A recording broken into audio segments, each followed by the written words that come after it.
আগস্টের আন্দোলনে আমাদের ছাত্র দলের 460 জন নেতা কর্মী আত্মহত্যা দিয়েছে। আমি বেশি কথা বাড়িয়ে আপনাদের ধৈর্যচ্যুত করব না। আমরা এখন থেকে কথা কম বলে কাজ বেশি করার চেষ্টা করব। এখানে প্র্যাকটিস গুলো ভিন্ন ভিন্ন আঙ্গিকে আমরা শুরু করেছি। সেই প্র্যাকটিস গুলো আমাদেরকে পরিবর্তন করতে হবে।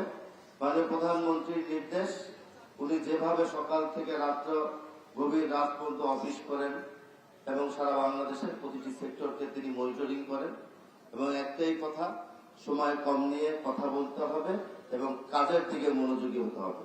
আজকে ছাত্র দলের বন্ধুদেরকে আমি ধন্যবাদ জানাই, যারা দীর্ঘ 17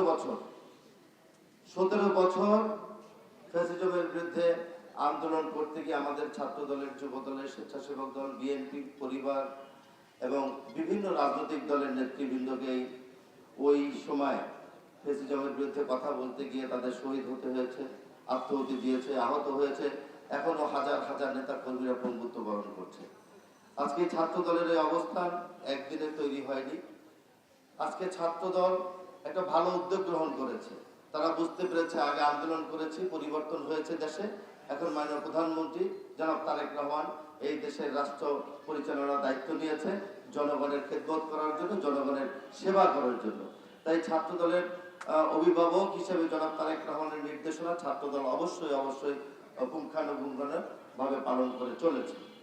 আমি আজকে এই ছাত্র দলের এই উদ্যোগকে আমি ব্যক্তিগতভাবে এবং দলের পক্ষ থেকে তাদের অত্যন্ত সামনের দিনগুলোকে আমি আরো মঙ্গল কামনা করি এবং তারা এই কাজগুলোকে আস্তে আস্তে ধীরে ধীরে বাস্তবায়নের দিকে নিয়ে যাবে। আমাদের জুলাই মাস, এই মাসটা আগস্ট মাস, জুলাই মাস, সবাই বলি আমরা জুলাই আগস্ট, সবাই বলি জুলাই আগস্ট, এর আগেও অনেক আগস্ট আছে। 17 বছরের দীর্ঘ যেই প্র্যাকটিস গুলো করেছি আমরা দীর্ঘ 17-18 বছরে হাসিনার বিরুদ্ধে আন্দোলন করতে গিয়ে আমরা অনেক ক্ষতিগ্রস্ত হয়েছি। তার ফলশ্রুতিতে তো জুলাই আগস্টের সৃষ্টি হয়েছে।